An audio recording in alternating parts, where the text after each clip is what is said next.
Hey, Ken the New Guy here. About 2 years ago, we documented the installation of my backyard patio featuring Sandy Point granite from Aura Natural Landscapes. Now, the installation went perfectly.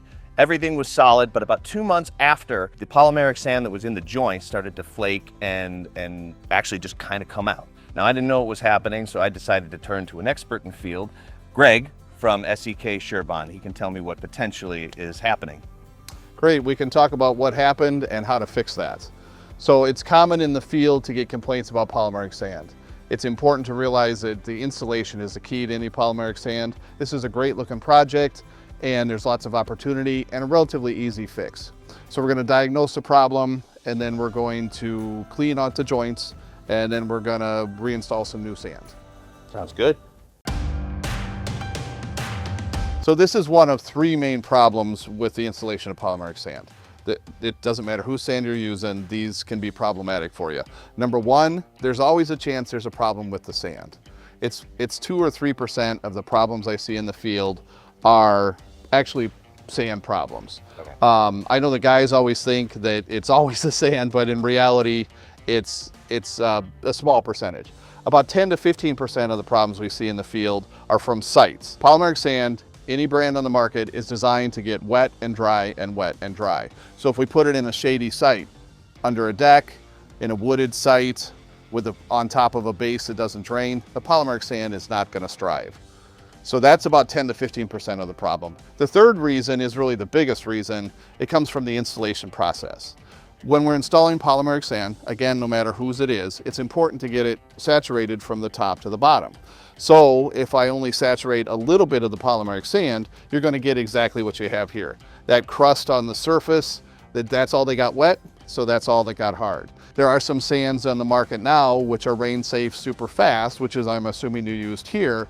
Unfortunately, they set up so fast to achieve the rain safe that they prohibit the installers from actually getting that joint fully saturated. All right, so what's the fix? It's actually pretty simple. We're gonna remove the old sand and put new sand in.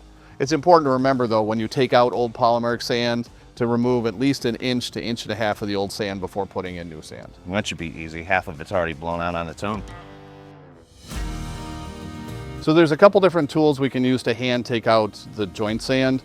Number one is keeps you standing upright and you can scrape it out with this weeding tool. Number two, for more detailed work, you can use like a 5-in-1 putty knife. This works great for the detailed work down in the joints. Okay, I'll do that. So what are some other options for cleaning out joints? One of the great options is actually a pressure washer attached to a surface scrubber. The surface scrubber is a great tool. It's very efficient, it's very effective. It does a uniform job so we don't stripe everything with a pressure washer wand. It loosens up the sand so we can easily blow it off the surface. All right, now we've cleaned the patio, but there's still a few joints left that need some attention. We've blown it off, but you've got a joint here that we need to go through and just do a little bit more scraping just to make sure we get that 1 to 1.5 inches depth again. Mm-hmm. Great opportunity to use your 5-in-1 tool. Use the sharp edge to scrape that out. Oh, there you go. Literally me. Okay, great.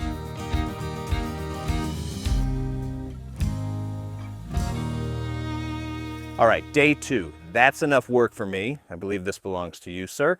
I am turning it over to the expert. So there's a few key important steps when installing any polymeric sand, no matter what the brand. First of all, we've checked the forecast and we're ensured that there's no rain for the next 48 hours. With PolySweep, I only need 12 hours to be rain safe. So we've already completed most of the second step. The joints are clean and the pavers are dry. When you're replacing polymeric sand with new polymeric sand, we want to make sure that we've removed 1 inch to 1.5 inches of the old sand. Step 3 would be to spread the polymeric sand.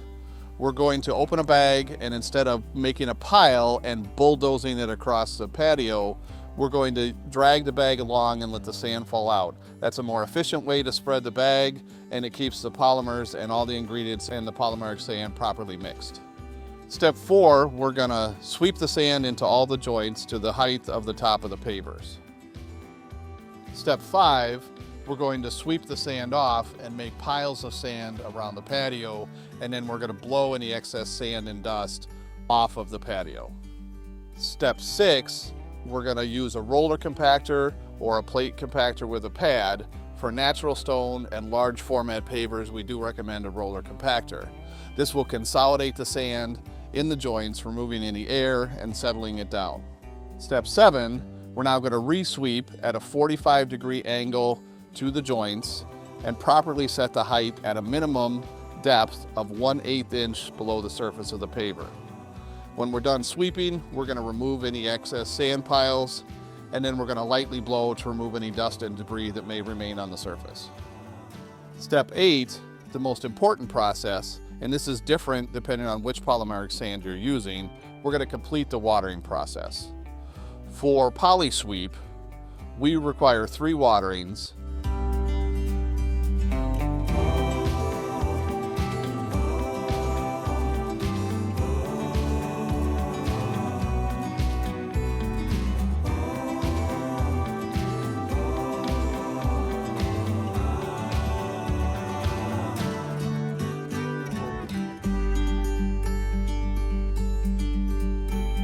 To test to see if your joint is fully saturated, simply take a knife or a screwdriver and dig down into the joint. If there's loose, dry sand on the bottom, you need more water.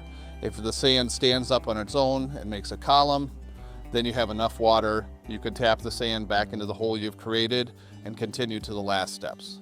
Step 9, the final step, is to make sure you blow any excess water off the surface of the paver. And that's important no matter which brand of sand you're using.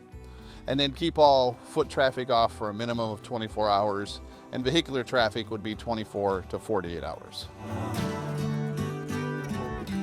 Thank you, Greg, and thank you to SEK Sherbon for providing the PolySweep polymeric sand and the expertise. We do appreciate it. Thanks, Ken, for including us in this project. And remember, there's representatives just like myself all across the country to help you learn how to do successful hardscape installations for polymeric sand, cleaners and sealers, and any other products that we offer.